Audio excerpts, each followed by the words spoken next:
Hello. So, once again, we are doing our daily update of what is going on with the COVID-19 virus. And let me see if I can move the audio here just a touch. I do apologize.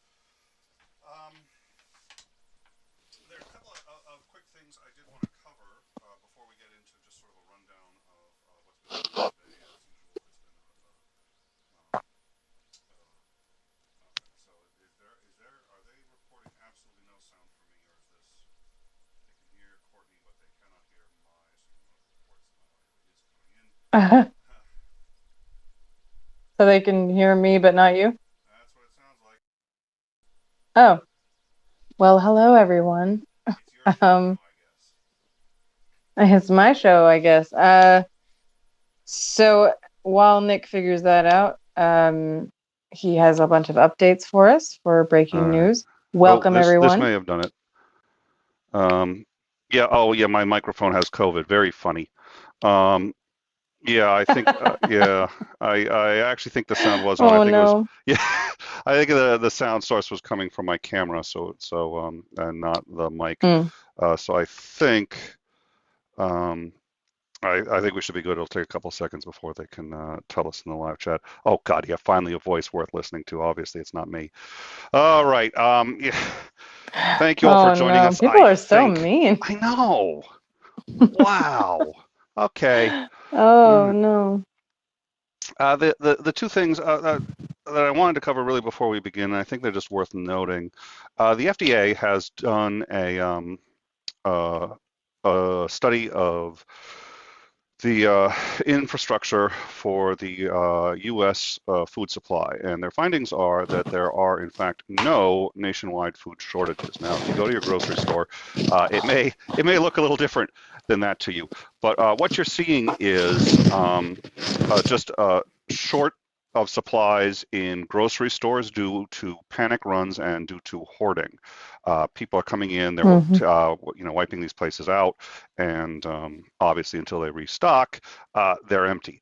But the infrastructure is still fine. We're still producing food. We're still producing easily enough food that we need. We're producing the supplies that we need, and they are in fact getting to the places that they need to get to. The problem is people just panicking and grabbing up absolutely everything they can.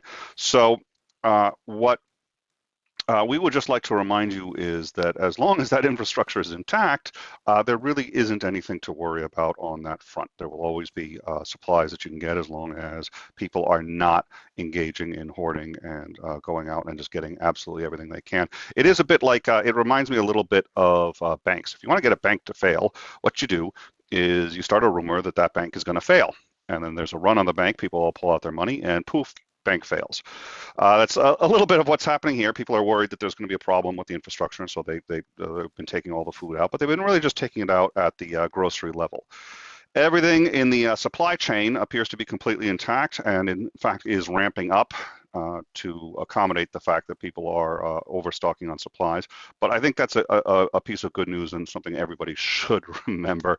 We are resupplying, and everything looks like it's going to be fine. In fact, one thing I did want to bring to your attention, we've acquired a letter, and let's see, it may take me a second because everything here has been going, oh, you know what? I will bet you the letter.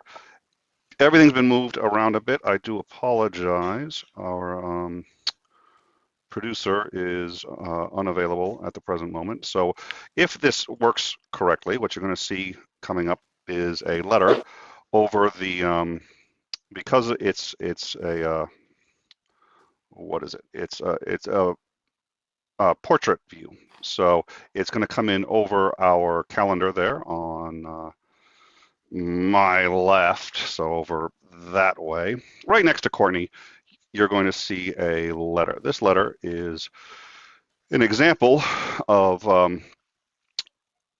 just one of the letters that have been sent out. This one is from, oh, I've forgotten, Building America. It is a letter instructing that truckers are permitted at this point to violate health and safety standards, including hours worked, hours slept, overtime break, hours and so on and so forth. They're also allowed now to exceed load limits in an effort to carry extra loads to grocery stores. This is also in part due to this had actually happened a short while ago, but this is also in part due to President Trump making a declaration. He has declared himself now, or at least he perceives himself now, to be a wartime president, and he is invoking the Defense Production Act. This act was established in 1950 as a response to the Korean War. Well, I actually agree. I reasonably agree with the decision. That's the appropriate face. I do agree. I mean, you know what? He sees himself as a wartime president because I guess these are wartime conditions. He's not a wartime president, but I understand the sentiment. I think I'm probably not going to begrudge him that. I'm going to begrudge him a lot during this stream. I think that's yeah. She's giving me that. She's giving me that incredulous look. Now the way that the cat is angry. Look, the cat has joined the cat wants to maim me for that. Well, I've got two cats in the back that are like Egyptian, and they trump. At any rate, when Bull's not here because of the way the cameras go, she actually can't see me. I can see her, but she can't see me. But I can see every one of those little incredulous faces. Yeah, thanks. By invoking the Defense Production Act, what he can do is control directly private corporations that are involved in the production of food and other supplies that are essential to the U.S. economy. He can force people into overtime. He can, and this is actually probably, unfortunately, this may be necessary. So he can force people into overtime. He can instruct them to ramp up production, even to operate at a loss. What are you going to ask? Well, when you first said that, I was like, what? Because it sounded like he was just trying to do that, like, oh, how glorious is my presidency? I'm a wartime president. But I understand what you're saying now. Yeah. Well, I think he is doing a little bit of that, but I will grant him that this is a national crisis. So I think I'll grant him that one on this one exception. Because there's a good solid purpose to doing that, then I'm fine with it. It's just if he was just saying that for no other reason than to like be cool, then that would have been really stupid. Yeah, well, no, he's fine. You're right to be suspicious.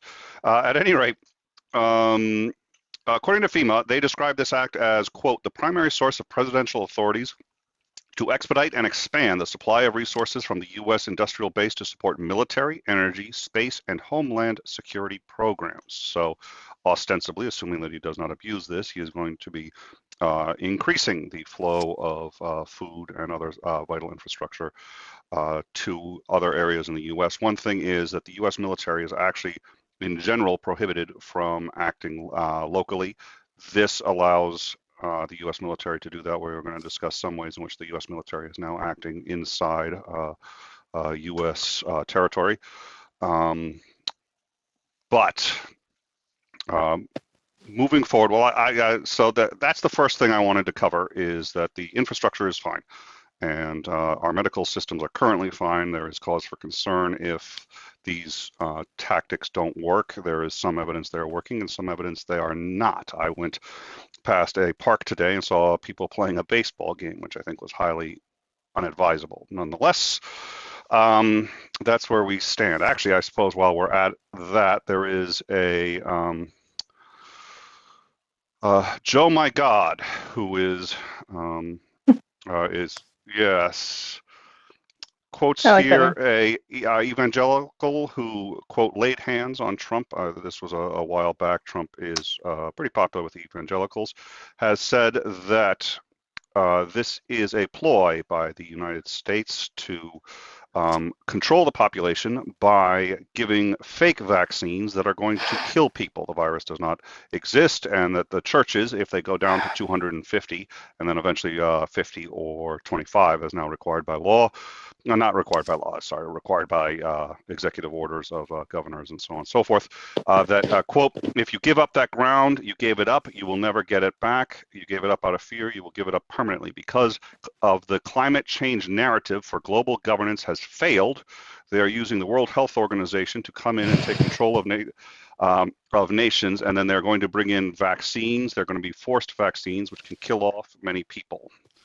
Oh God. Yeah, this is about population Oh. reduction because there are too many people on the planet, but with the correct quote vaccines, we can shoot them and they can die. This is according to Rodney Howard Brown, who has encouraged his followers to shake hands because they are not pansies. Shake hands, hug each other, yada, yada, yada. Yeah. Oh my gosh. Can we Good. say Darwin Award? I There's been some argument over whether that would be an I'm appropriate sorry. That observation, was and very mean. yeah, Because well, it's you know that these populations usually run older that go to these churches. So that was the worst thing to say. But the yeah, that's concerning because there is a narrative online that is all over Facebook and like anti-vax narrative, that there's some sort of conspiracy in the government and that vaccines are made to kill a certain number of children in order to uh, control the population. well, and actually, we're going to So discuss. there's so much like bad information out there. Trump started that. He didn't start it, but he fed it, and we're gonna get into that. We're gonna get into that. But Okay. as to the Darwin Awards, you just said what everybody was thinking. So I think I'm sorry. I'm sorry. I'm don't sorry. apologize. Everybody I was love all thinking it. I was thinking it. I love all of humanity. I really do. I don't want Oh, anybody to die. no, neither do I. But on Jeez. the flip side, if they're going to follow this, they may have to suffer some consequences, unfortunately. So the other thing is we have some unfortunate news. We have a lot of people on our Discord. Our Discord links should be in the description. It also drops regularly in the live chat. On our Discord, we have a breaking news section. People are constantly dropping in news. We sort through all of it. We see what makes sense, what doesn't, and we go through it all. And we'd love to see you on our Discord. Come on down and chat. But we had a few people dropping some stuff on some medicines which appeared to have been working quite well against the COVID-19 virus. There were two that we have looked into and that have been one in particular in the news has been reported as quite optimistically does have a high success rate against the COVID-19 virus. So we've been looking into this now. We do have, our longtime viewers know, we actually have correspondents.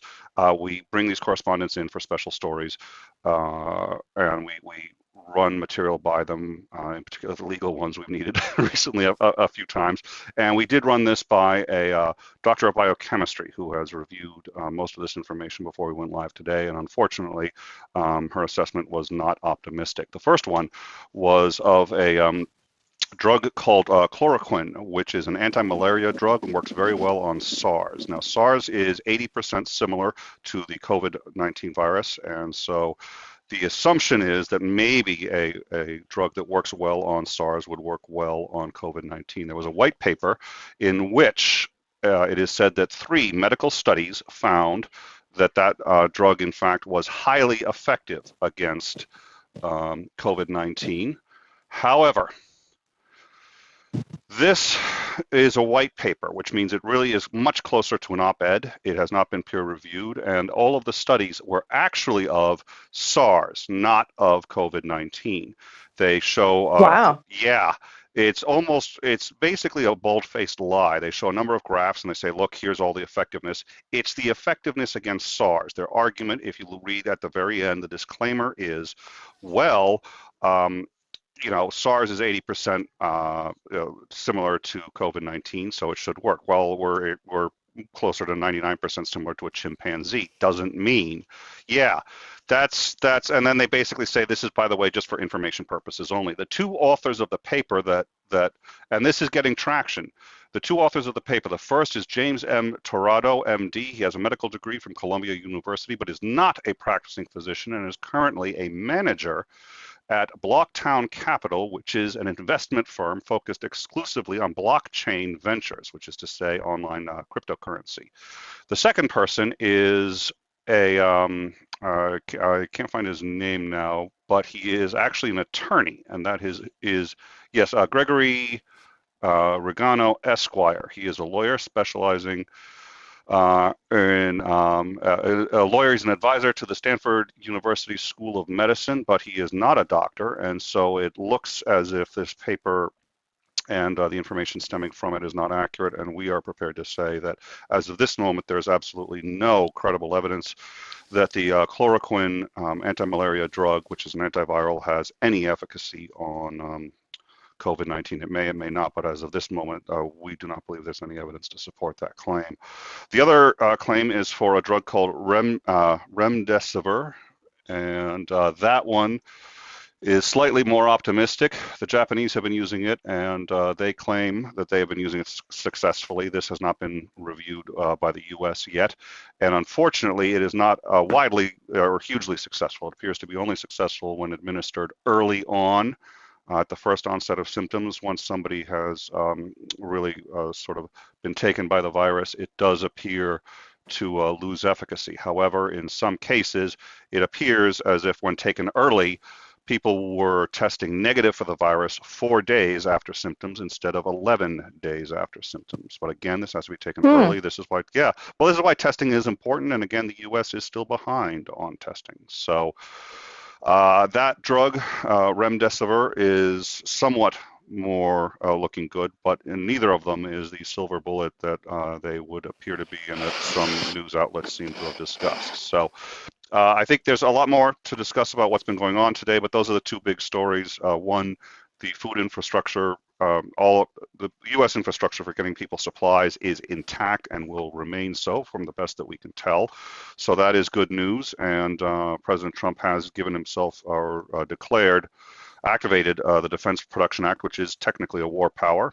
And but it is probably necessary and will help improve production. So there's that, and neither of the two antivirals that are most discussed appear to have any significant efficacy. So I think, unfortunately, those are false reports. So did you have anything you wanted to discuss before we move forward? You want to talk all about how much you love Trump. Yeah. Don't put that on me. Okay, sorry. Actually, I am representing a really cool shirt called "You Don't Get to Be Offended by Science," which is from the YouTube channel of an OBGYN. It's called, I think it's called like Dr. Mom or something, but she's like a mother of 4 and she's an OBGYN and she's the best. Love it. So great educational show. Now, was Trump doing something? Trump got called out as racist. I don't know a whole heck of a lot about this. I heard some about it. Well, he's been called out a lot. Well, yeah, this is the latest of like Trump racism. Here we go. So, and I believe, I don't know if this was started by him, but there's many clips and videos and quotes that you can find of Trump calling the coronavirus the China virus. Oh God. And yes, it's really, really fun. And so there's a lot of other narratives on not Facebook, on Fox News of trying to say that like, oh, this is from China because they eat bats, and this is like, just the most awful thing. And I heard somebody say that the other day, and I was like, where are they getting that from? Of course it's from Trump. Of course. Like, what? So the CDC has warned against saying that this virus came from any one place in particular. They haven't confirmed it yet. The first known cases were in China. That's true. It is possible it started in China. That is sort of what people say, that it started in China. A, it is not Chinese. B, we don't know it started in China. That's an assumption, and it may appear to be somewhat reasonable at the time, but we honestly don't know, and that's not something that anybody's going to know, I think, for a little while. There's a lot more research that needs to be done before people find out precisely how and where it originated. That bat thing, I think, is I've heard that too, and I don't know that there's anything to that. So, well, let's do a rundown of today's news. Do you have? You're in a very nice. Do you have seatbelts? I'm just asking. Oh. So. Is Is this going to include Trump's announcement as well? Oh, yes, it is. Okay. I'm not letting go of that one. Get ready. Yeah. Okay, Oh so dear. in the United Kingdom, the cases of coronavirus have risen dramatically by 676 in the last 24 hours. London is preparing for an emergency lockdown, and the government is preparing, I don't know if they have yet passed, but they're preparing an emergency bill which will probably put London, if not the entirety of the UK, on lockdown. Coessa for 5,001. Commentary from Noel Plum says that the current problems are less Trump-Johnson fault, but more bad strategy based on lacking of initial reports. Mr. Noel Plum was kind enough to give us some constructive criticism on our reporting, including my being rather critical of Boris Johnson and his handling of it. And he has apparently been very supportive of the show and been paying attention, which we sincerely appreciate. I do disagree with him on that to some extent. I agree that Johnson appears to have gotten some bad advice from advisors. However, A, he's the one who put those advisors in place, and B, I think it doesn't take much more than turning on the television and looking at Italy to realize that there's a serious problem. I don't think he had to wait until the Cambridge study to realize just how bad it was. I also don't think President Trump needed to wait that long. Certainly, the CDC, World Health Organization, and National Institutes for Health in the U.S. all said that this was a serious problem and had to be dealt with seriously. And a number of states started acting very rapidly in place of Donald Trump. The United States was able to act somewhat faster than the UK because of the decentralized nature of the United States. This is one thing that's again, when we get into law, especially people in Europe, they're like, wait a minute, every state has its own legal system. Yeah, there are different laws in different states. There are states where it's really easy to get a gun. There are states where it's almost impossible to get a gun. Abortion, pick a topic. The different laws in different states, and the states started responding to this well before the federal government. I think one of the things that actually got Trump to start moving on this was he started to look bad because everybody else was acting, ignoring the fact that he was saying that this was absolutely nothing, which is, by the way, what he was saying. And he was saying this when we knew for a fact it wasn't nothing. We'll be getting to that a little later in the show. I have the utmost respect for Mr. Noel Plum. I thought especially the way he handled a situation with another YouTuber, Rachel Oates, and what had happened between Essence of Thought and a bunch of other. If you're an atheist, you know all about this. I really liked the way he handled that. That's really how I first came to know who he was. And when I saw a video he did that became the cornerstone of trying to understand that issue, which was on the science behind trans athletes, and he covered that phenomenally well. And so as somebody who tries to cover topics accurately and well, especially under a great deal of pressure and quite rapidly, I have a great deal of respect for Mr. Plum. I do respectfully disagree with his assessment on that one, but we appreciate his constructive criticism of the show, saying that he does not concur. So thank you, Coessa, for the super chat. Moving on. Deaths in the UK has risen by 676 in the last 24 hours alone. Deaths in Italy have gone up by a record 475 in one day. That's an increase of 16%. Not in the total number of deaths, but in how quickly people are dying. For the fourth time in 2 weeks, trading on the New York Stock Exchange was suspended when the so-called emergency circuit breaker was tripped, resulting from a loss of 7% of the value of the Dow Jones Industrial Average. This halted all trading for 15 minutes. The Dow closed today below 20,000 this week, wiping out all the gains it has gotten over the last 3 years. Starting Monday, the New York Stock Exchange will close the trading floor and will only be accepting trades electronically. This is after a number of traders have tested positive for the virus. France, Italy, Spain, and Belgium also have announced that they will no longer allow short selling. Short selling, for those of you who don't know, is when you sell a stock. The easiest way to look at it is when you sell a stock before you actually own it. So if you think a stock is going to lose value, you sell it today for $50 on the assumption that tomorrow it'll be worth $20. You sold it Tomorrow, you buy it for 20, give it to the person that you sold it for 50, and you've made 30 bucks. If you're good at it, you can make a lot of money short selling. The problem is what happens if the price goes up? You have to buy it tomorrow. Either way, you have to buy it tomorrow because you've already sold it. So you sell it before you own it on the assumption that the price is going to go down before you buy it. If the price goes down, you make money. If it doesn't, you're in trouble. Short selling does wreak havoc with the markets, and a number of European countries that I just listed are now banning it ostensibly to help stabilize the markets. It is a staple of stock market trading. It is no longer going to be allowed. Do we think that stock trading should be suspended for some time completely? I am probably not qualified enough on economics to say. My suspicion is probably not. I would allow the markets to continue.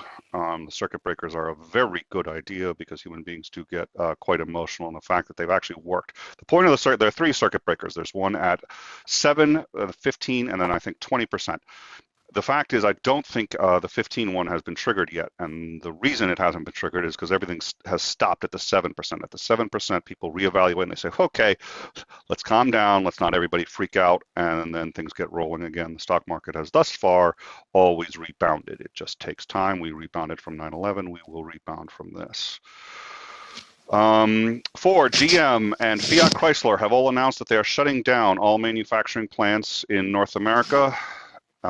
Obviously, that includes the US, shutting down all manufacturing plants here. The Eurovision Song Contest, one of the longest running and most watched live events in the world, which has not canceled a event in 67 years, have canceled. They launched the careers of ABBA, Celine Dion, and the Olsen brothers. Most people here have never heard of them. In the US, we don't really pay attention to them, but they are very big in the rest of the world. All schools in Scotland, Northern Ireland, and Wales have now closed as of early this morning. As of this moment, 39 states have ordered all of their schools closed indefinitely. The state of Nevada has, this moment, 39 states have ordered all of their schools closed indefinitely. The state of Nevada has closed to all non-essential businesses.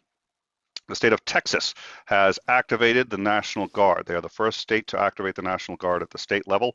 Other states have been utilizing some National Guard. The governor has activated it at the state level. According to Defense Secretary Mark Esper, Donald Trump is considering activating the National Guard at the national level. This would give him the ability to override governor's orders for their own state National Guards. He is currently using the act the War Powers Act that he activated earlier. He has used it to deploy 2 Navy ships. They are medical ships. The Comfort is being deployed to New York City. This will add operating rooms, testing facilities, and over 1,000 hospital beds on this one ship alone. Sterling, $2 super chat supporting. Thank you very much. I always joke about this. This isn't a joke. We could have had Dollar Shave Club. Courtney was really disappointed when we turned down Dollar Shave Club, but Dollar Shave Club wanted to sponsor this channel. We said no. Courtney no idea. Just throw me under the bus there. No we idea. don't take sponsors. We are if you click on the channel, you join, you become a sponsor that way. Just by joining, we really appreciate it. We also have hangouts for hopefully we're going to get Courtney in on our next hangout. First Monday of every month we have a Patreon hangout for our subscribers on YouTube, and it's the super chat, so we really do appreciate it. Everybody here works very hard. I hope that comes across. We've been working on this all, and we still do our regular stories. We did the Cyrus the Skeptic one. Stitch in Time will be up tomorrow. And Mikey Famine, I've been giving him loads of material to have fun with. How'd you enjoy being on Stitch, by the way, Courtney? Oh, I loved it. We got along really well. And yeah, I making was fun missing of a cocktail. somebody a lot that I noticed. You wouldn't happen to know who that might be, would you? Maybe Trump? Not as much as I would have hoped. All right. Oh. Yeah, okay, she's playing that little violin now. She doesn't care. I get no sympathy. All right. You love it. I cannot confirm or deny, but thank you. Let's see. So this is one thing we're going to cover. We actually mentioned this earlier, and I think this is worth getting into, unfortunately. Trump said yesterday that this is a pandemic, and quote, "I felt it was a pandemic long before it was called a pandemic." Yeah.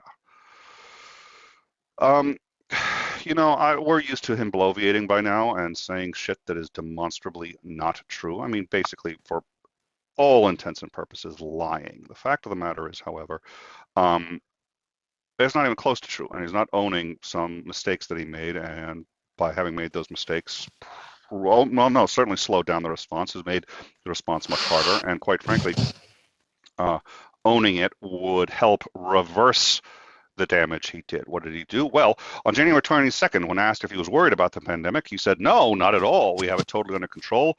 It's one person coming from China, and we have it under control. It's going to be just fine." On February 26th, he said, "We're going to be pretty soon at only 5 people." Excuse me, I have a hard time reading because he doesn't always have a great command of the English language.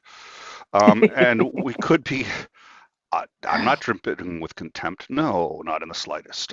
We could be at just 1 or 2 people over the next short period of time, so we have had very good luck. On February 27th, which is the next day, he said it's going to disappear one day like a miracle. It will disappear. On the 28th, he accused Democrats of, he accused Democrats of creating this as fake news and a conspiracy. He would later argue that it wasn't the virus that was a conspiracy. What?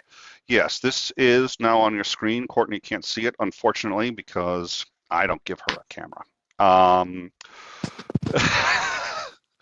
But for the rest of you, this is his tweet. "The fake news media and their partner, the Democratic Party, is doing everything within its semi-considerable power, open paren, it used to be greater, close paren, to inflame the coronavirus situation is far beyond what the facts warrant. The Surgeon General, open quote, the risk is low to the average American." That was March 9th, at which point, if you saw our stats, which we listed yesterday, it was already extraordinarily serious in Italy, and the World Health Organization and our own National Institutes of Health and Centers for Disease Control were saying that this was going to be extraordinarily serious. This is apparently what he has known all along was going to be a pandemic. On March 7th, standing next to President Jair Bolsonaro of Brazil, who, by the way, has tested positive for coronavirus, at Mar-a-Lago, his club in Palm Beach, Florida, when he was asked whether he was concerned about the virus spreading to the United States or Washington, D.C., he said, "No, I'm not concerned at all. No, I am not. We've done a great job. At least 3 members of that delegation, including the president, tested positive for coronavirus later that week. That's why the president had to be tested." And The president was tested? the president was tested. We've been told it came back negative. I have to tell you, I am not convinced the same person who was responsible for that testing that I'm aware of, unless I can't confirm this. I don't know who did the testing, but I would assume it is the president's personal doctor. The president's personal doctor actually works for the government and is the same one who reported that the president was 1 pound under the I think it was the obesity line, and he is not. I guarantee you he is not. I am calling that doctor a liar to his face, and so I am not my convinced. God. Yeah, I am not convinced when he says that the president tested negative. Probably true, but this thing is contagious. Yeah. That was, I forget, somebody in the live chat's going to remember. That was so this whole ago. This whole thing about like the government telling little white lies, like if you're gonna lie about how obese or not obese the president is, and you work in the White House, we are really in a different age now. It's really creepy. Like, someone got impeached for lying to Congress, but This president's just, what the fuck? Um, everyone in the White House is lying to Congress, and everybody else. Yep. Or just not even testifying. Congress says you're under a congressional subpoena to testify. It's a felony not to testify. Like, nah, I ain't showing up. Yep. Oh God. Yeah, oh God. And It's they scary. impeached Clinton for, technically he was impeached for lying in a civil case. Everybody lies in a civil case. Yes. Watch Judge Judy. Everybody lies in a civil case. Nobody's ever telling the truth in a civil case. Oh dear. Oh God. Sterling, $5. Thank you again, sir. Even if the president is positive, the commander in chief cannot be seen as weak, and the administration would lie about these things. Maybe, maybe not. I don't know if it's seen as weakness. I think it takes considerable strength to admit that you've got. Listen, Idris Ilba has tested positive. He is one of the most badass fucking people on the planet, and he's admitted that he's positive. How many of the? I don't think it's the Knicks, but one of the basketball teams has now lost 4 members to coronavirus. I don't think it is a sign of weakness to admit that you've gotten this thing, and to say, by the way, look, I'm a little on the older side, and I'm going to survive it. We can deal with this. I think it takes courage, and I think that's the definition of leadership, to admit that you've gotten this thing. But and that's why Tom Hanks too, when he got it, came out and told everybody he's got it, and he's live streaming what he's doing and how he's dealing with it, so that people know to take some of the fear out of it. This is a terrified country. I think the way you deal with it is by being honest, and that was the other thing, which is the CDC has said this administration has not been transparent. It hasn't been transparent with a number of its decision-making policies. That's another problem I have with Boris Johnson's government decisions, which is his advisors say that they got this data, that this is how they should respond, but they haven't been transparent with that, so nobody has any idea. That's what causes fear, is a lack of transparency. That causes more fear than knowing what the truth is. So yeah, nobody knows what's going on. I do have a tendency to disagree. Showing foreign powers that if we were at war with foreign powers, that would be one thing. I mean, I think it's a legit point. My view is the entire world is suffering this at this moment. The entire planet. Part of leadership is leading. But you know what? The other thing is, he may not have it. I'm acting as if he's got it. I don't know. I do know I don't trust the man who's saying he doesn't have it. Doesn't mean he does have it. Maybe he's telling the truth. I have no way of knowing. But just because they say he doesn't have it doesn't mean a thing. We'll know soon enough if he looks sick. Well, and it wouldn't surprise me if his advisors and whoever just lied to him and told him that he didn't have it, even if he does, because then he might act like a child and freak out and nuke somebody. Yeah, wow. Yeah, that would be, you'd lose your license for that, but yeah, stranger things have happened. Yeah. All right, so I think. Yes, please. Yeah. Well, yeah, that's it. All right, we've had 2 earthquakes in this country, including the 5.7 that struck Utah just outside of Salt Lake City, damaged power, took out power for several thousand people. That also shut down Midway Airport has been shut down until they. Oh no, that was shut down because of coronavirus. Actually, I don't think that was the earthquake.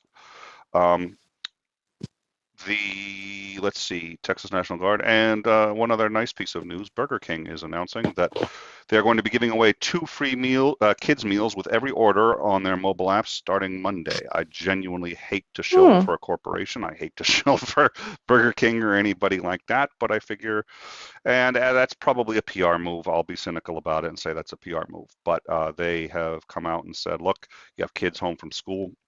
It will not be long before every school in this country is shut down. I mean, there's very few states left that haven't done it, and the president may order it on a national level if there's a corporation that's saying, hey, we're going to give out some free kids meals because kids aren't getting the school lunches anymore. You know what? Good for them. I hope it's genuine, but I hope it's heartfelt, but it is genuine. This is what they've said they're going to do. So, hey, I will shill it if that's what they're going to do. Meanwhile, oh yes. please. Well, like I said earlier in the last yesterday, local schools, at least in Texas, are doing free breakfast and lunch meals to any child that's in their district that needs it. And it's just like a show up and get it kind of program. Also, I saw something online that Chick-fil-A was donating food to hospital staff in order to thank them for what they're doing. So. I hadn't heard that one, but we had also reported that Facebook was giving just flat out giving $1,000 to every employee. Oh, and that does remind me one that I had forgotten and I think left out of this rundown. At this point, it looks like, and we had talked about Mitt Romney and several former presidential advisors were talking about every American getting $1,000. They are now talking that it's going to be $2,000. It won't be every American. It will be select people, probably based on need. But they're looking at $2,000, and they've been talking, believe it or not, with the Yank campaign about how to implement a temporary UBI of some kind. Whether or not they do that, I do not know, but they are in discussions of it. At a minimum, it looks like they're still trying to give a cash injection to Americans at a minimum, a one-time cash injection of somewhere between $1,000 to $2,000 to most Americans within the next 2 weeks, and possibly a UBI, that is to say, a universal basic income, a small amount given to Americans so that they can feed themselves, pay their mortgages, so on and so forth. There has been a suspension of foreclosures. The U.S. government has suspended all foreclosures and has issued a few other emergency acts in an attempt to keep the damage limited. Again, though, Tim Mnuchin, I did it again. It's not Tim Minchin. Steve Mnuchin, the head of the Federal Reserve, or no, head of the Treasury, has said that we're possibly looking at as high as a 20% unemployment rate as a result, and they are attempting to keep, if they can keep businesses afloat, if they can keep individuals afloat, that keeps the government going. At any rate, they are, as I understand it now, in active talks with the Yang organization on how this will be implemented, at least on a short-term basis. By the way, we did see this in the live chat, and I was moving too quickly. I ignored it. They didn't see the tweet quite yet live. That was, I had it up on one screen and hadn't transitioned it to the other. It's been a while since I've produced a show. It's been a long time. We have a very good producer. Unfortunately, was unable to make it today. No, it was not coronavirus, but he was unable to make it. So Courtney is stuck with me producing, and she's like, "Oh God." Like, okay, Nick. Anytime you want to put up what you say is going up, that would be, Oh, and so we will. So we've shown this the travel restrictions. We've covered a few other things. I'm going to show one other thing, and I meant to show this earlier. This is worth covering. It is. Let me see. I want to get the quote from it, which I may no longer have up.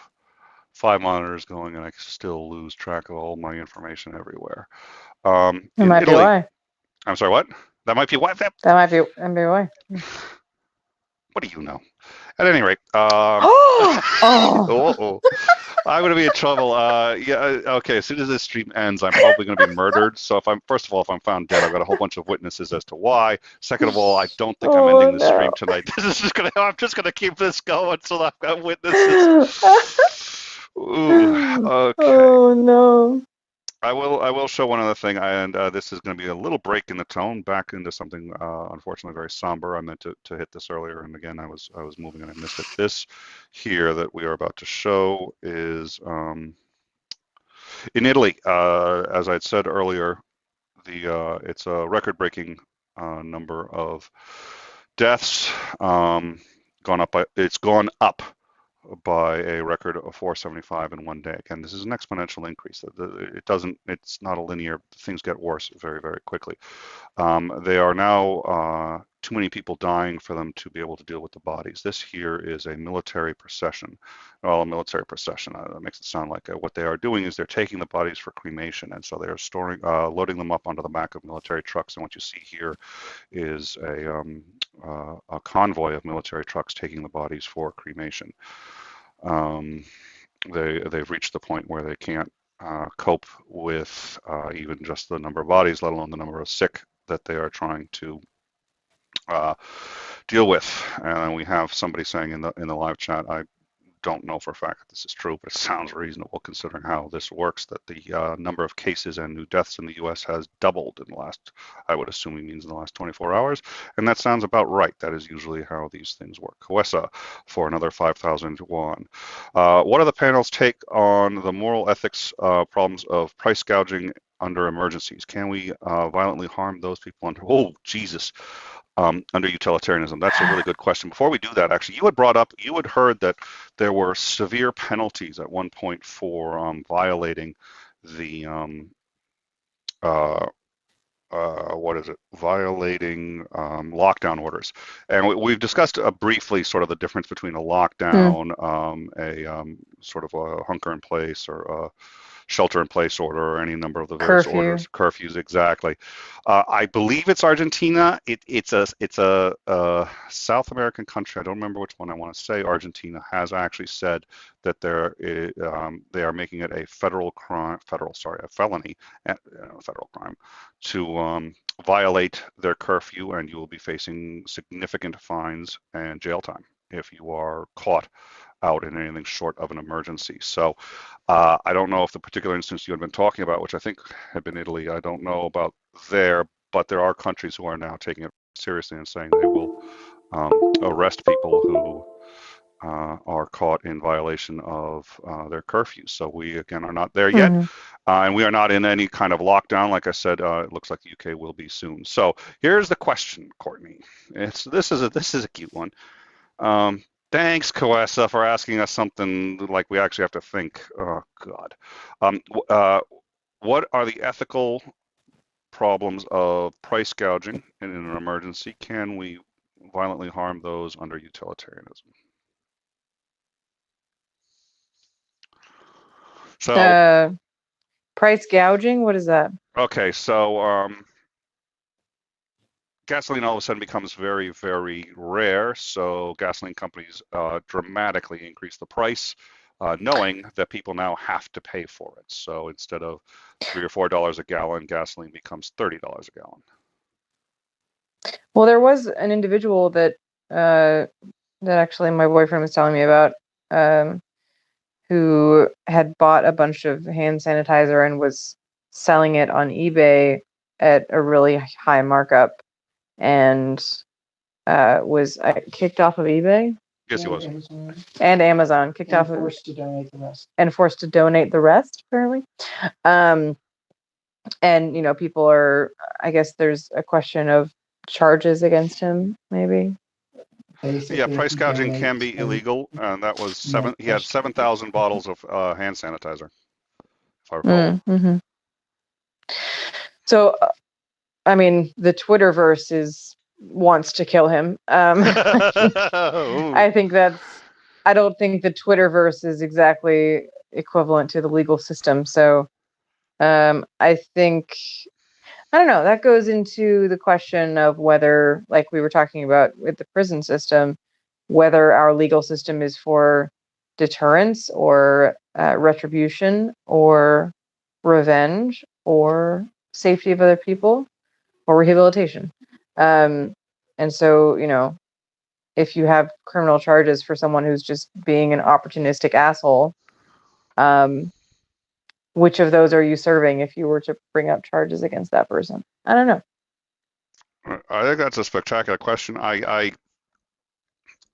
Yeah, that's a toughie. I'm against price gouging in general, but there is one issue with it, which is that it essentially, all capitalist markets work based on one fundamental assumption, which seems to be true about just the universe in general, about everything. I mean, this is about how stars work. This is about how people interact with it. It's everything, which is there is a finite number of resources in the universe. There's a finite number of resources everywhere. How do you distribute those resources? Capitalism, communism, there are many ways to distribute based on different models. This one is that the more the rarer a resource is, in general, the more it costs, at least assuming that there's a certain number of people who actually want it. Air is extraordinarily valuable. I mean, everybody needs air. We all want air, but it's so abundant, for the most part, we don't pay for Hmm. it. So the question is, what do you do when all of a sudden a necessary resource becomes extraordinarily scarce? How do you distribute it? I'm not thrilled with the idea of based on money, but on the flip side, I'm not sure of what the alternative necessarily is. If that gasoline company, that gas station is, if all of a sudden, and this happened in the 70s when uh, we lost oil coming out of the Middle East, and that was our only source of oil. So all of a sudden, we're tapping into, I believe, our strategic reserves at that point. I don't think that's what called the reserves. I think we had the reserves before that. But at any rate, we have an oil crisis. There are lines going on for miles to get gasoline. The government says that they dictate specific days on which you can actually get gasoline. Even numbered license plates go on one day, odd numbered license plates go on another day. And even then, huge lines to get gasoline. So the question is, how do you ration it? And actually, price gouging is just a capitalist means of that kind of rationing. It's cold, it's Right. brutal. I don't approve of it per se, because I think you're right, Courtney. I think there has to be more to us than just that. But on the flip side, if at least when it starts, immediately when there's a crisis, if that gas company says we're still giving out gas at $3 per gallon, they will be empty in 2 hours. They will be empty in two Yeah. hours, and then there are other people who need the gasoline who can't get it. So if they had raised it to However, 50, yeah, yeah. However, that does raise the problem of it negatively impacting the poorer people versus people with means. So I think if you need to ration, having some sort of rule, like you said, of even numbers and odd numbers going on certain days in order to stay that crisis, and letting people know, do not hoard the gas. I remember in that day that we did, there was a big panic on gas availability, and there were huge lines. What, maybe a couple years ago, but I remember seeing people, like, not only being in crazy lines, but also when they would get to the pump, there were people in big trucks with like lots and lots of gas cans, just taking up all the gas, and not only spending a long time oh yeah, there, but using a lot of gas, and way more than they needed. And like the next day, everything was fine, so it was just like so unnecessary. But when there's panic, people will freak out and people will hoard things, and that's what happens, and that's what we're already seeing. But um, I think having other ways of creating that slow of panic is a much more equal way of doing that than price gouging, because price gouging uh, disproportionately affects poorer communities.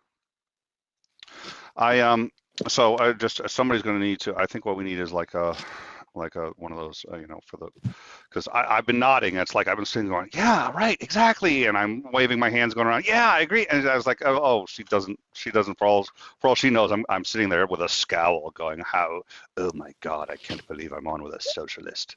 But no, I agree.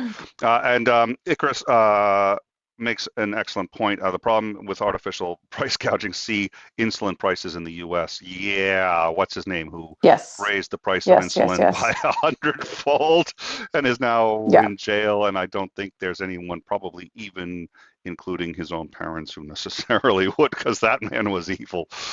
Um, what was his name? Do you remember his name? Somebody's going to bring it up in the live chat but the CEO who, once his company bought that insulin, just raised it, I think, the price 100-fold, and then um, was bragging about how much money he was making. That's all he was into, was just the money. He didn't care the damage he was causing with the insulin. Oh my God.